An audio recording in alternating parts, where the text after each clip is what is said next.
दोस्तों नमस्कार। देख सकते हैं आपका प्री बोर्ड परीक्षा कक्षा 12वीं का पेपर आ चुका है। विषय है हमारा हिंदी विशिष्ट। दोस्तों हिंदी विशिष्ट का पेपर आ गया है मध्य प्रदेश, और इस पेपर का मैं आपको उत्तर भी बताऊंगा। ठीक है दोस्तों, इस पेपर का संपूर्ण हल मैं आपको बताने वाला हूं। दोस्तों अगर आप नए हैं हमारे चैनल पर तो चैनल को ज़रूर सब्सक्राइब कर लेना अगर आपको इस प्रकार की अपडेट चाहिए तो। और एक मैं रिक्वेस्ट आपसे ये करना चाहता हूँ कि जितने भी क्वेश्चन ना दोस्तों, एक भी क्वेश्चन को आपको छोड़ना नहीं है, क्योंकि सभी प्रश्न अनिवार्य रूप से आपको हल करना है। ठीक है, निर्देश में भी ये पहले दिया जाता है, चाहे कुछ भी हो जाए एक भी प्रश्न को नहीं छोड़ना है, पूरे आंसर मैं आपको बता दूंगा। हिंदी विशिष्ट कक्षा 12वीं मध्य प्रदेश प्री बोर्ड परीक्षा। और इंट्रोडक्शन तो मैं आपको क्या बताऊं, इंट्रोडक्शन सभी आप जानते ही हैं कि वो 1 से 5 तक वस्तुनिष्ठ प्रश्न रहेंगे, 6 से 16 तक 2-2 अंक के हैं, 17 से 19 तक 3-3 के हैं, और उसके बाद में 19 के बाद वाले जो जितने भी हैं वो ज़्यादा अंक के हैं। सबसे पहले मैं आपको बता देता हूं दोस्तों, सही विकल्प चुनकर लिखिए। अब जो सही विकल्प चुनकर लिखिए उसमें आपको सबसे पहला क्वेश्चन आपके सामने आ चुका है। दोस्तों पूरा 12वीं का हर विषय के मैंने मॉडल पेपर भी पहले अपलोड कर दिए थे। मॉडल पेपर भी आप दूसरे विषय के देख सकते हैं, जिन विषय का अभी आया नहीं है उनका। जैसे हिंदी का आ गया है तो हिंदी का मॉडल पेपर आपने पहले देख लिया है, और अभी मैं ये प्री बोर्ड परीक्षा का पेपर आपके लिए लेकर आ गया हूँ। दोस्तों पहला देखिए, प्रयोगवाद का प्रारंभ हुआ। तो प्रयोगवाद का प्रारंभ सन 1943 में हुआ, मतलब कि ऑप्शन नंबर बा हमारा करेक्ट हो जाए, क्योंकि 1943 में किसका प्रारंभ हुआ था? प्रयोगवाद का प्रारंभ हुआ था। तो इसमें आप ऑप्शन नंबर बा वाला करेंगे। अगला देख लीजिए, अध्यक्ष महोदय निबंध साहित्य की इस विधा में लिखा गया है। अध्यक्ष महोदय जो निबंध है वो साहित्य की किस विधा में लिखा गया है? तो वो लिखा गया है दोस्तों व्यंग विधा में। ठीक है, व्यंग विधा में लिखा गया है, तो ऑप्शन नंबर बा हमारा इसमें करेक्ट आंसर हो जाएगा। ठीक है, और अगला देखिए, प्रताप पत्र किस शहर से प्रकाशित होता था? जो प्रताप नामक पत्र था वो किस शहर से प्रकाशित होता था? 4 ऑप्शन दिए हैं, अजमेर, कानपुर, लखनऊ और सीतापुर। दोस्तों जो प्रताप पत्र है ना वो कानपुर से प्रकाशित होता था। कहाँ से प्रकाशित होता था? कानपुर से। कानपुर ऑप्शन नंबर बा में दे रखा है। अगला देखिए, दुर्मिल सवैया में वर्णों की संख्या कितनी होती है? तो इसमें 24 वर्णों की संख्या होती है, जो कि हमारे ऑप्शन नंबर दा में दे रखा है। दुर्मिल जो सवै है ना दोस्तों, उसमें कितने 24 वर्णों की संख्या होती है। और याद रखना, पूरा आपको आंसर में एक एक क्वेश्चन का आंसर बताऊंगा दोस्तों, तो आप लास्ट तक बने रहें। प्रयोगवाद का प्रारंभ 1943 दोस्तों, दूसरे में व्यंग आएगा, तीसरे में कानपुर आएगा, और उसके बाद में देख सकते हैं आप चौथे में आएगा मतलब कि 24 है ना, 24 वर्णों की संख्या होती है दुर्मिल सवैया में, 24। अब मैं बताता हूँ दोस्तों, लास्ट वाला जो बचा है हमारा, इसके बाद में हम देखेंगे रिक्त स्थान।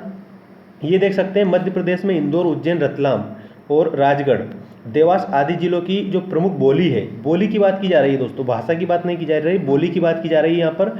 मध्य प्रदेश में इंदौर, उज्जैन, रतलाम, राजगढ़, देवास में तो दोस्तों मालवी भाषा बोली जाती है। और ये जो क्षेत्र है ना दोस्तों, इंदौर, उज्जैन, रतलाम, राजगढ़, देवास, ये मालवा क्षेत्र कहलाता है। कौन सा क्षेत्र कहलाता है हमारा? ये मालवा क्षेत्र कहलाता है, और मालवा बोली बोली जाती है। अब देखिए दोस्तों, रिक्त स्थानों की पूर्ति कीजिए। अब ये रिक्त स्थान आपको मैं पूरे एक एक रिक्त स्थान का आंसर में बताऊंगा, आप सारे आंसरों को अच्छे से लिखेंगे और अपनी कॉपी को कंप्लीट करेंगे। चलिए देखते हैं, छावते कुटीर कहूँ रम्य जमुना के तीर, ये किसने कहा था? तो दोस्तों ये कहा था उद्धव ने। किसने कहा था? उद्धव ने कहा था। तो आपका करेक्ट आंसर क्या होगा? ये उद्धव करेक्ट हो जाएगा। अगला देखिए, गजाधर बाबू ने गणेशी से उसकी बेटियों की शादी तो खालिस्तान तक करने को कहा। कब तक करने को कहा था? तो अगन तक करने को कहा था। तो इसमें क्या आएगा? अगन आएगा दोस्तों, ये आपको ये लिखना है। ठीक है, अगन। ठीक है, 4 पवित्र धाम वाला राज्य कौन सा है? तो ये है दोस्तों उत्तराखंड। कौन सा है 4 पवित्र वाला राज्य? हाँ, उत्तराखंड है दोस्तों। ठीक है, उत्तराखंड आप इसमें करेक्ट करेंगे। हाँ, इसके बाद में अगला देख लीजिए दोस्तों, जब बोली किसी कारण से महत्व प्राप्त कर लेती तब वे क्या कहलाती है? तो दोस्तों जब बोली किसी कारण से अगर विशेष महत्व प्राप्त कर लेगी तो वो भाषा कहलाएगी। ठीक है, तो इसमें भाषा आएगा हमारा करेक्ट आंसर। अब इसके बाद में देखिए, छप्पे। छप्पे छंद किससे मिलकर बनता है? तो रोला और उलाला से मिलकर बनता है।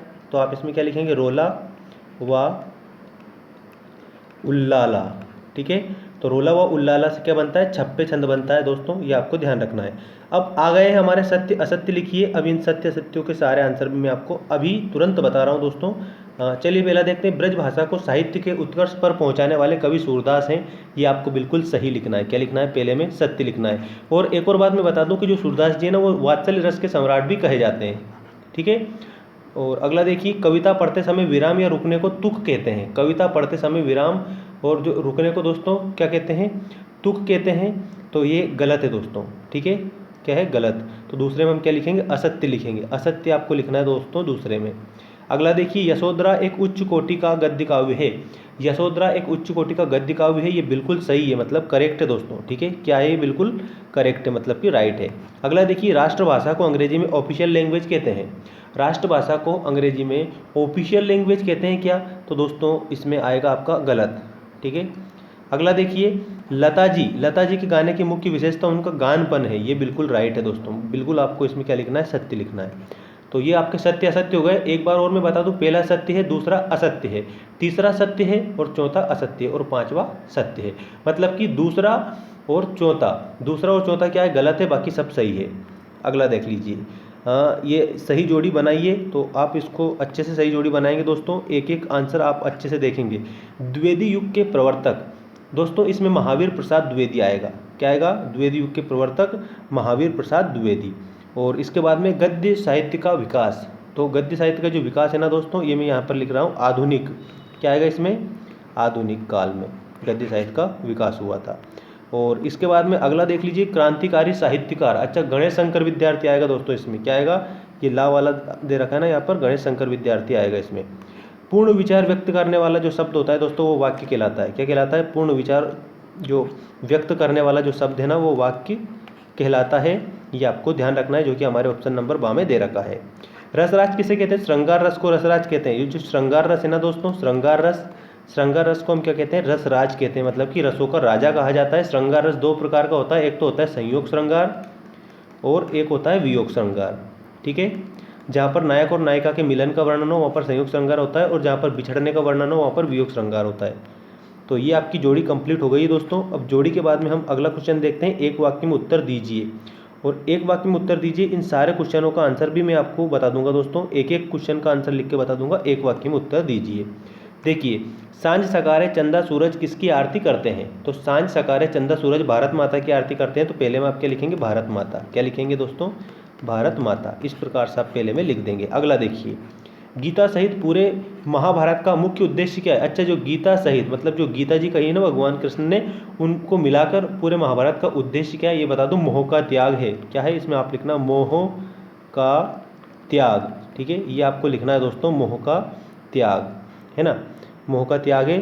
इसके बाद में देख लीजिए, किस विषय पर कविता लिखने पर लेखक रामकुमार वर्मा को 51 रुपये का पुरस्कार प्राप्त हुआ था, किस विषय पर, तो दोस्तों आपको इसमें लिखना है चित्ररेखा, चित्ररेखा। अगला देखिए, बघेली बोली, जो बघेली बोली है ना दोस्तों, वो किन किन क्षेत्रों में बोली जाती है, किन्हीं दो क्षेत्रों के आपको नाम लिखना है। तो दो क्षेत्रों के, एक तो सतना में बोली जाती है बघेली, ठीक है, और दोस्तों एक और बोली जाती है रीवा में, ठीक है। तो रीवा और सतना दोनों करेक्ट आंसर आपका हो जाएगा। बघेली बोली मध्य प्रदेश के सतना और रीवा में बोली जाती है। देखिए, जिस काव्य के छंदों का पूर्वापर संबंध ना हो उसे क्या कहते हैं दोस्तों, जिस काव्य के छंदों का जो पूर्वापर संबंध ना हो, मतलब कि जैसे एक लाइन ये लिखी है, एक लाइन ये लिखी है, अगर पहली लाइन से दूसरी लाइन का संबंध नहीं है तो हम कहेंगे इसमें पूर्वापर संबंध नहीं है। तो दोस्तों जो मुक्तक काव्य होता है, कौन सा होता है, मुक्तक काव्य, ठीक है, इसमें हम लिखते हैं मुक्तक काव्य, ठीक है, या फिर हम उसको मुक्तक छंद भी कहते हैं। तो मुक्तक काव्य मुक्तक छंद में पूर्वापर संबंध नहीं होता है, ये अपने आप में क्या होता है, ये अपने आप में स्वतंत्र होता है दोस्तों। चलिए अब इसके बाद में प्रश्न देख लेते हैं, हमारे प्रश्न आ चुके हैं दोस्तों। और अब ये प्रश्न देखिए, केशवदास जी की रचना वंदना में उन्होंने किन किन देवता की वंदना की है, अथवा दिया है, मतलब दोनों में से एक करना है। मोसो कहत मोल को लीनो, ये कथन किसने कहा है, ये कथन कहा है भगवान कृष्ण ने, किसने कहा है, भगवान कृष्ण ने कहा है माता यशोदा से, ठीक है, कि मोसो कहत मोल को लीनो, ठीक है, ये आपको ध्यान रखना है। और इसके बाद में अगला देख लीजिए, रत्नाकर की गोपियों के मन में कौन बसा है, रत्नाकर की गोपियों के मन में कौन बसा है, तो ईश्वर बसे हैं, ठीक है, भगवान कृष्ण बसे हैं। बुरे आदमी द्वारा बुराई त्याग देने पर खरे व्यक्तियों पर क्या प्रभाव पड़ता है, ये इसमें आपको बताना है। अगला देखिए 8वां क्वेश्चन, सहज रंगीली नायिका किसके रंग में रंगी है, नींव के पत्थर से कवि का क्या तात्पर्य। दोस्तों अथवा दे रखा है, इसका मतलब ये है कि एक क्वेश्चन आपको इसमें से लिखना है, ठीक है। और ये प्रश्न आ चुके हैं दोस्तों, इसलिए इसके बाद नेक्स्ट देखिए, केवट की जीविका का एकमात्र आधार क्या है, केवट की जीविका का एकमात्र आधार क्या है, ठीक है। तो ये आपको ध्यान रखना है, वो भगवान राम की जो प्रतीक्षा में केवट जीवित था दोस्तों। सभी देश हमारे यहाँ किस प्रयोजन से आते हैं, सभी देश हमारे यहाँ किस प्रयोजन से आते हैं, तो ये आपको इसमें लिखना है। प्रयोजन बहुत सारे होते हैं दोस्तों, आप अच्छे से इसको लिखेंगे। 10वां देखिए, विघ्न बाधाएं कब मार्ग छोड़ देती है, ठीक है, अगला देखिए, कवि ने भारत माता की जय जयकार का आह्वान किससे किया है? ठीक है, किससे किया है? तो याद रखना आप इसका आंसर। कवि ने भारत माता की जय जयकार का जो आह्वान है ना दोस्तों, ये आपको अच्छे से याद करके बता देना है उसमें। अगला देख लीजिए, अगला है दोस्तों, भय कायरता या भीरुता की संज्ञा कब प्राप्त कर लेता है? भय कायरता या भीरुता की संज्ञा कब प्राप्त कर लेता है? अथवा में देखिए, अध्यक्ष को गंभीर किस्म का प्राणी क्यों कहा जाता है? दोस्तों ये अध्यक्ष महोदय ना लेट आते हैं, ठीक है, आपको मालूम है, पाठ पढ़ा होगा आपने, तो उससे ही आया है, तो लिख देना आप इसको अच्छे से, बिल्कुल राइटिंग जमा कर। अगला देखिए, घर खुलते ही लेखक को कैसा लगने लगा, और इसके अथवा में दिया है, मेजर मीड ने तात्या टोपे को पकड़ने के लिए क्या सुझाव दिया? 13वां देखिए, जीवन सागर के मंथन से निकले चिर वियोग के हलाल को किसने पिया था? ठीक है। और अगला देखिए, अर्जुन के मन में कौन सा भाव उत्पन्न हो गया था? नेक्स्ट 14वां क्वेश्चन है, कानपुर में किन किन साहित्यकारों से भगवती चरण वर्मा की मित्रता हुई थी? और अथवा में है, लता के गायन की कोई 2 विशेषताएं लिखी है। अब 15वां क्वेश्चन देख लीजिए दोस्तों। 15वां क्वेश्चन में क्या करना है आपको, ये समझा रहा हूँ मैं आपको अच्छे से। निम्नलिखित वाक्यों को शुद्ध करना है। उसके सामने एक गहरी समस्या है, तो गहरी समस्या नहीं होती है, गंभीर समस्या होती है, ठीक है। और अगला देखिए, भारत की बढ़ती हुई जनसंख्या वृद्धि के कारण लिखिए। और अथवा में दोस्तों, निम्नलिखित मुहावरों का अर्थ लिखकर वाक्यों में प्रयोग करना है। अब देखिए, इसमें एक बात समझ लें आप, इसमें भारत की बढ़ती हुई जनसंख्या वृद्धि, ठीक है, जब पहले ही बढ़ गई बढ़ती हुई जनसंख्या वृद्धि, अब बढ़ती हुई क्या है? पहले तो जैसे वृद्धि और बढ़ना एक ही तो बात है, तो इसका आप अच्छे से लिखेंगे, ठीक है। अथवा दिया है, अथवा में देखिए मुहावरों का अर्थ लिखना है। होम करते हाथ जलना, होम करते हाथ जलना मतलब कि अच्छा कार्य करते नुकसान पहुंचना। दांत खट्टे करना, पराजित कर देना, ठीक है। वात्सल्य रस की परिभाषा, अब मैं वात्सल्य रस की जो परिभाषा है दोस्तों वो भी आपको बताऊंगा, और उदाहरण भी मैं आपको बता दूंगा। देखिए, वात्सल्य रस की परिभाषा उदाहरण से दीजिए, और रस की निष्पत्ति में सहायक तत्वों के नाम लिखिए। तो वात्सल्य रस की मैं बताता हूँ, विभाव, अनुभाव और संचारी भाव का, ठीक है। वत्सल नामक स्थायी भाव के साथ जब संयोग होता है तो वहाँ पर वात्सल्य रस की निष्पत्ति होती है। ये क्या है? ये हमारा वात्सल्य रस का मतलब कि वात्सल्य रस की परिभाषा है। और उदाहरण ये है, जसोदा हरि पालने झुलावे, हलरावे दुलरावे मलहावे, जोई सोई के चुकावे, मेरे लाल को आई निंदरिया, तू काहे ना आने सुलावे। ये वात्सल्य रस का उदाहरण हो चुका है। चल अगला देखिए, आह मेरा गोपालक देश महादेवी ने निश्वास छोड़ते हुए ऐसा क्यों कहा था? और अथवा में है दोस्तों, शास्त्रीय संगीत और चित्रपट संगीत में अंतर आप बताइए। भाव विस्तार करना है, भगवान के घर में देर है अंधेर नहीं है, तो इसका मतलब ये है दोस्तों कि अगर हम मेहनत करते हैं तो हमें उसका फल अवश्य मिलता है, भले ही वो देर से मिले, लेकिन हम जितने भी मेहनत करेंगे ना उसका फल अवश्य मिलता है। इसलिए कहा गया है कि भगवान के घर देर है अंधेर नहीं है। भाषा और बोली में आपको अंतर लिखना है। 19वां क्वेश्चन देख लीजिए, सवे छंद को उदाहरण से समझाना है। अथवा में ब्याज स्तुति अलंकार को समझाना है, अथवा में, ठीक है। अब 20वां क्वेश्चन है, प्रयोगवादी काव्य की 2 विशेषताएं बताते हुए प्रमुख 2 कवियों के नाम और उनकी एक एक रचना आपको लिखना है, ठीक है दोस्तों। इसके बाद में नेक्स्ट देख लीजिए, अथवा में छायावादी काव्य की विशेषताएं लिखना है। हिंदी कहानी की परिभाषा लिखते हुए श्रेष्ठ कहानी की विशेषताएं बताइए। कहानी और उपन्यास में 4 अंतर बताइए। 22वां क्वेश्चन देखिए, सूरदास और शिवमंगल सिंह सुमन की काव्यगत विशेषताएं निम्न बिंदुओं के आधार पर लिखिए।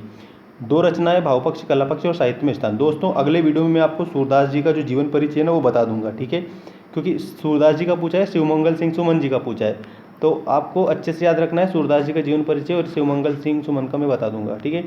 अगला देखिए, उषा प्रियवंदा और श्याम सुंदर दुबे का साहित्यिक परिचय भी आपको लिखना है। 2 रचनाएं, भावपक्ष, कलापक्ष और साहित्य में स्थान। उषा प्रियवंदा का लिखना है और डॉक्टर श्याम सुंदर दुबे का लिखना है, ठीक है। देखिए इसमें भाषा शैली और साहित्य में स्थान है दोस्तों, है ना। अगला देखिए 24वां क्वेश्चन, ये 24वां क्वेश्चन आपके सामने स्क्रीन पर आ चुका है। और इसमें क्या करना है, देखिए अथवा दिया है, इसका मतलब ये है कि या तो ये कर दो या ये कर दो। निम्नलिखित पद्यांश की संदर्भ एवं प्रसंग सहित व्याख्या करनी है। देखिए, कबीर संगत साधु की जो करी जाने, कोई सकल विरत चंदन भय बांस न चंदन होय, कबीर कुसंग न कीजिए, पात्र जल न दिराए, कदली शिव भुजंग मुख, एक बूंद तिर भाई, ठीक है। तो ये आपको क्या करना है, इसकी व्याख्या करनी है, संदर्भ और प्रसंग। और इसमें देखिए, छोड़ देंगी मार्ग, विघ्न बाधाएं सहम कर, काल अभिनंदन करेगा आज तेरा समय सादर, गगन आएगा गरज कर, गर्व से तेरी कहानी, वक्ष पर पद चिन्ह लेगी, धन्य हो धरती पुरानी। तो इसका आपको क्या कर देना है, संदर्भ और प्रसंग सहित व्याख्या कर देनी है, दोनों में से एक की। अब देखिए 25वां क्वेश्चन, ये आपका 25वां क्वेश्चन आ चुका है दोस्तों। पूरे 28 क्वेश्चन है, 28 क्वेश्चन है दोस्तों आपके। निम्नलिखित गद्यांश की संदर्भ प्रसंग सहित व्याख्या करनी है। किसी आती हुई आपदा की भावना या दुख के कारण के साक्षात्कार से जो एक प्रकार का आवेगपूर्ण अथवा स्तंभ कारक मनोविकार होता है उसी को भय कहते हैं। तो ये भय वाले पार्ट में से आपको कर देना है। और अथवा में दे रखा है उबड़ खाबड़ दीवारों वाला, ठीक है। तो अच्छे से आपको दोनों में से एक करना है। और 26वां क्वेश्चन देख लीजिए, इस अपठित गद्यांश को नीचे पढ़कर लिखे इस प्रश्नों के उत्तर। अब देखो, इसको तो मैं पूरा बताऊंगा आपको 26वें का, तो ठीक है। देखिए, मनुष्य एक सामाजिक प्राणी है। उपयुक्त गद्यांश का शीर्षक आपको लिखना है। तो मतलब इसमें आप यही लिख सकते हैं कि मनुष्य एक सामाजिक प्राणी, ठीक है। इसके बाद में मनुष्य कैसा प्राणी है, तो मनुष्य सामाजिक प्राणी है, इस प्रकार से इसका आंसर लिख देंगे। और इसके बाद में समाज से अलग किस के अस्तित्व की कल्पना नहीं की जा सकती, किसके अस्तित्व की, तो मनुष्य के अस्तित्व की कल्पना नहीं की जा सकती, ठीक है दोस्तों। देखिए समाज से अलग उसके अस्तित्व की, तो मनुष्य के ही अस्तित्व की कल्पना नहीं की जा सकती ना, तो समाज से इसमें आपका मनुष्य लिख देना है दोस्तों। क्या लिख देना है, आप दोस्तों सभी मनुष्य लिखेंगे इस तीसरे वाले में, मनुष्य। अच्छा, चौथा देखिए कि मित्र किस किस के स्थानों की पूर्ति करता है, तो इसमें आपको याद रखना है दोस्तों, है ना। क्या आएगा, मित्र एक ऐसा सखा गुरु तथा माता है जो सबके स्थानों को पूर्ण करता है, ठीक है। ये यहाँ से लेकर के तो यहाँ पर आपको इसमें लिख देना है। मित्रता के लिए किस बात की आवश्यकता होती है, तो दोस्तों इसमें आपको याद रखना है कि मित्रता के लिए सबसे आवश्यक क्या है, परस्पर विश्वास, ठीक है। मित्रता के लिए परस्पर विश्वास बहुत ही ज़्यादा आवश्यक होता है। अब 27वां क्वेश्चन देख लीजिए दोस्तों, और उसके बाद में 28वां क्वेश्चन। नगर पालिका अध्यक्ष को मोहल्ले की साफ सफाई अव्यवस्था को दुरुस्त करने के लिए पत्र लिखना है, और अथवा में दिया है, मतलब दोनों में से एक करना है। अपने छोटे भाई को पत्र लिखिए जिसमें कोविड-19 से सुरक्षा का उपाय बताया गया हो। ये छोटे भाई को आपको क्या लिखना है, पत्र लिखना है। ये दोनों में से एक करेंगे आप। 28वां देख लीजिए दोस्तों। निम्नलिखित में से किसी एक विषय पर लगभग 250 शब्दों, मतलब कि 250 शब्दों में आपको क्या लिखना है, 250 शब्दों में निबंध लिखना है। आपके निबंध इस प्रकार है, पर्यावरण संरक्षण एवं वृक्षारोपण, समय का सदुपयोग, कोविड-19 एक समस्या एवं निदान, विज्ञान और मानव और राष्ट्र निर्माण में छात्रों का योगदान। तो इसमें जो विज्ञान और मानव, मतलब कि विज्ञान का जो चमत्कार निबंध है ना दोस्तों, मेरे इस चैनल पर मैंने एक प्लेलिस्ट बना रखी है जिसमें लिखा हुआ है निबंध लेखन, ऐसा लिख रखा है मैंने, निबंध लेखन। तो दोस्तों उसमें आपको सभी निबंध मिल जाएंगे जिनकी आपको आवश्यकता है, सारे निबंध आपको उसमें मिल जाएंगे, देख लेना। और अथवा में दिया है, अथवा में समझो, देखो निम्न में से किसी एक विषय पर रूपरेखा आपको लिखना है। ये 3 नंबर का है दोस्तों, ठीक है, और ये कितने, 7 नंबर का है। देखिए, स्वच्छ भारत अभियान, बालिका शिक्षा, जल की महत्ता, इंटरनेट आज की आवश्यकता और शिक्षित बेरोजगारी की समस्या। अब इसमें आपको क्या करना है, रूपरेखा लिखना है, निबंधों की क्या करना है, रूपरेखा लिखना है। अथवा दे रखा है इसमें, ठीक है। तो ये आप हल कर देना, और ये आपका 12वीं का जो पेपर है दोस्तों कंप्लीट होता है। अगला अगर आपको पेपर चाहिए तो आप कमेंट करके ज़रूर बता देना, ठीक है। और आपके लिए पूरे हम प्रतिबद्ध हैं, और आंसर भी हम बताएंगे दोस्तों। जैसा कि मैंने आपको इसमें ऑब्जेक्टिव टाइप जितने भी 25 क्वेश्चन थे, मैंने बोला था सारे क्वेश्चन का आंसर बताऊंगा, तो 25 जो क्वेश्चन है इसका आंसर बता दिए। और बाकी जितने क्वेश्चन, मोस्टली जितने भी क्वेश्चन मेरे को याद थे वो सारे का आंसर बता दिए मैंने, ठीक है। और बाकी आप अपनी बुक से देखकर उससे अच्छे से हल करेंगे और अच्छे से आपकी जो परीक्षा है वो देंगे। सभी को अपने आपके जो एग्ज़ाम है उसकी बहुत बहुत शुभकामनाएं। मिलते हैं नेक्स्ट वीडियो में, चैनल को सब्सक्राइब जरूर कर लेना।